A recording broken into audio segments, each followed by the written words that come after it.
dini hari. Saat itu, AL datang ke rumah ibunya di Desa Padabaho, Kecamatan Bahodopi, Kabupaten Morowali, Sulawesi Tengah. AL kemudian masuk ke dalam kamar sang ibu.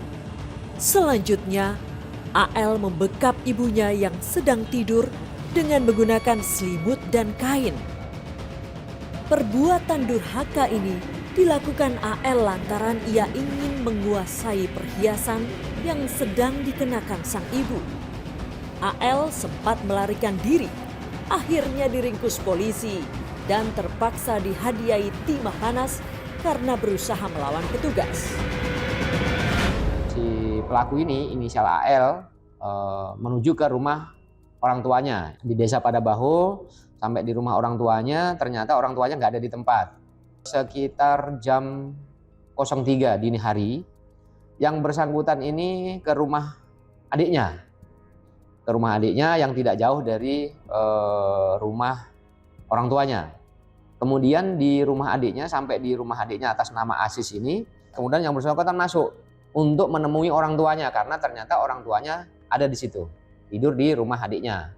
Melihat orang tuanya menggunakan perhiasan, si pelaku langsung menutup muka, mulut, hidung, dan seluruh muka dari orang tuanya itu mengenakan kain. Kemudian si pelaku mengambil perhiasan, yaitu mengambil cincin, gelang, dan kalung daripada korban. Bacokan ura-ura pateni ibuke mbek anake. Ibuke mati iki. Wis dibawa polisi sana anake. Wis dibawa, wis. Di Malang, Jawa Timur, seorang ibu juga tewas dihabisi oleh anaknya sendiri. Korban Sunarsih, 47 tahun, warga desa Urek-Urek, Gondang Legi, Malang. Sunarsih dihabisi oleh sang anak, David Humaydi Chandra. Korban yang merupakan tenaga kerja wanita baru saja pulang dari Hong Kong. Pada saat kejadian, korban sempat memarahi anaknya itu karena selama ini uang yang ia kirim dihabiskan oleh sang anak. Karena kesal dimarahi, David langsung menikam ibunya dengan menggunakan pisau. Korban pun tewas dengan 3 luka tusuk di bagian dada dan perut. Korban pernah mengirimkan uang sebesar 50 juta ke tersangka dan pengirimannya itu dalam bertahap, tidak dalam satu pengiriman, untuk digunakan membeli sebidang tanah di daerah Wajak. Namun ketika ditanyakan terkait perkembangan pembelian tanah tersebut, diketahui bahwa tanah tersebut tidak pernah dibeli dan terkait uang yang sudah dikirimkan sejumlah 50 juta pun sudah dinyatakan habis. Kasus anak membunuh ibu kandungnya sendiri juga pernah terjadi di wilayah Kudus, Jawa Tengah. Korban adalah Umi Kalsum, 52 tahun, warga desa Jekulo, Kecamatan Jekulo, Kudus. Umi Kalsum dihabisi oleh anak kandungnya, Anang Budi Wicaksono, alias Kenjur.